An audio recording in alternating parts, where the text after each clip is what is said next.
So I'm really interested in how narratives could be used to make change and particularly build solidarity across different communities.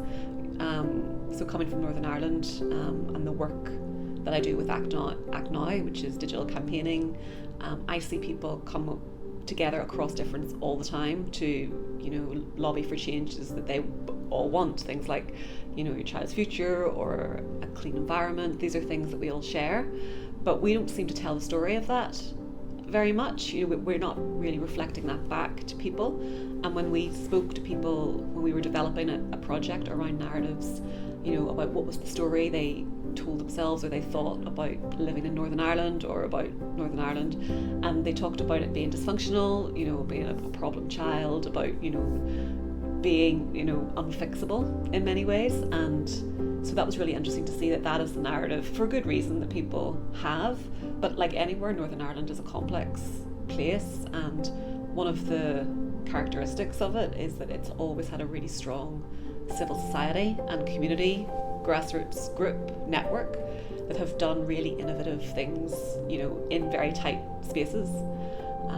So there's a lot for people to be proud of and to take hope from. And it's not about, a vacuous kind of hope that's not built on evidence. It's about, having, really looking and understanding who we are as communities and how far we've come, and thinking about some of the, real leaps of faith people took for peace in this place, even through sacrifice, and also integrating that into our narrative of who we are and, what we stand for as a community that also has differences, traditional differences. So that's why I'm interested in that. I also think it can be really powerful when we're using that to strengthen our change-making work and to act in solidarity with communities that are different from us. I think that's just the most powerful thing for social justice work.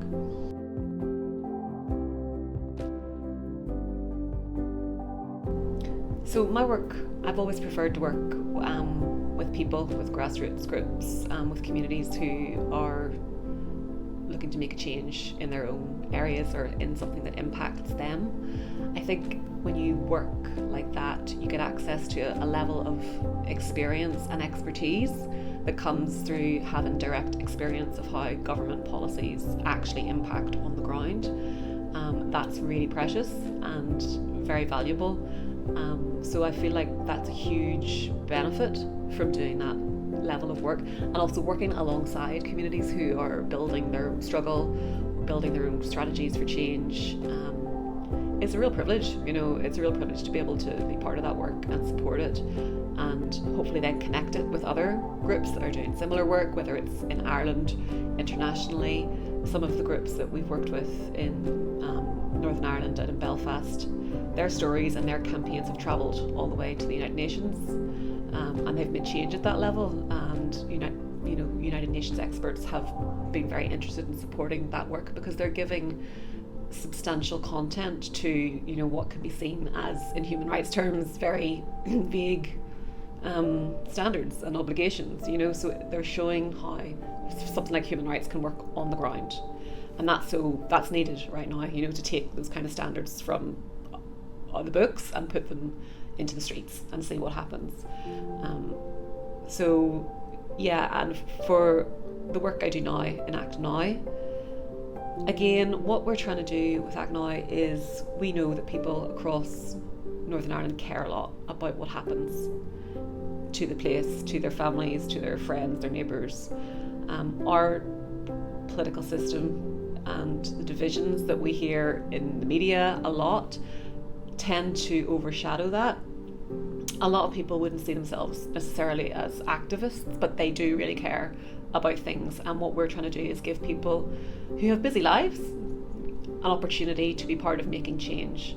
And in doing that, that's part of democracy. That's democracy, just as much as going out to vote is democracy. And then also reflecting that back to people when they win and when we lose, because we do both, right? But when you win, to be saying this is what we've done, to kind of raise the consciousness of that.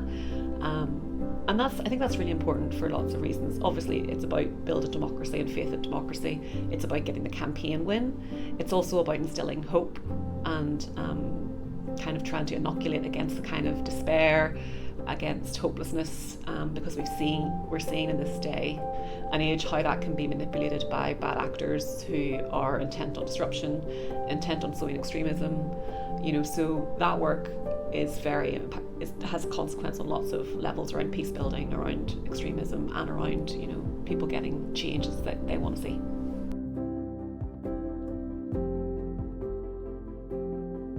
More generally, I was really interested in coming to NYU CIC and to work with Pathfinders because of the link that's being made here between really great policy work and also finding a way to implement that, with governments, using the proximity to the UN.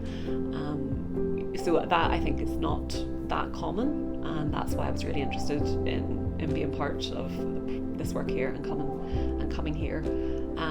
I was also really intrigued by the work around extremism and its link with inequality on a global level. I think as countries we're starting to struggle with this in a domestic level, I don't think there's been enough kind of connections made across regions, across jurisdictions, to see what's happening in other places. There's not really been that many spaces where people have been getting together and talking about that in a sense of, what is happening here, what is the playbook, what can we do together to retain our democracy, to keep our communities cohesive, to protect groups that are becoming targeted by malign and extreme forces.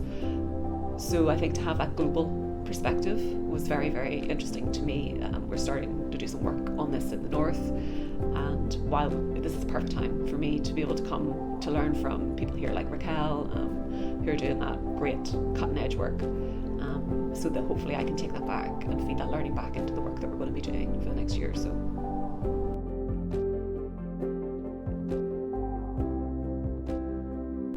If I was talking to a young activist who wants to start getting involved in change-making work, my advice probably would be to look local and to see what's around in your community that's already happening, and to go and see where you can be of help and of service, and where you can learn.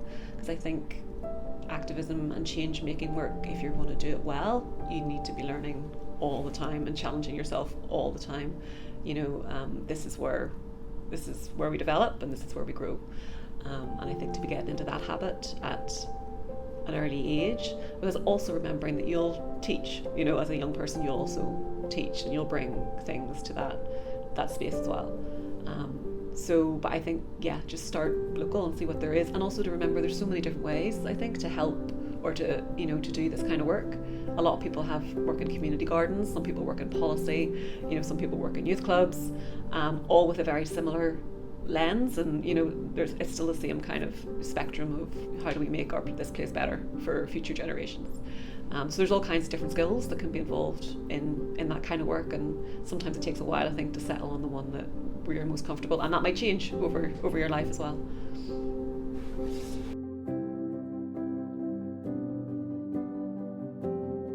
As an AFSEE fellow coming to New York and to be part of the Centre for International Cooperation for this time period, it's such an amazing opportunity for growth on many levels. I mean, this city, for example, is just full of learning, it's full of community, it's full of vibrancy and creativity. It's the perfect place in a lot of ways to come to have your mind opened and to experience new pieces of learning and expertise. So I just think it's been an amazing experience, and I would recommend anyone to apply for it and to go for it.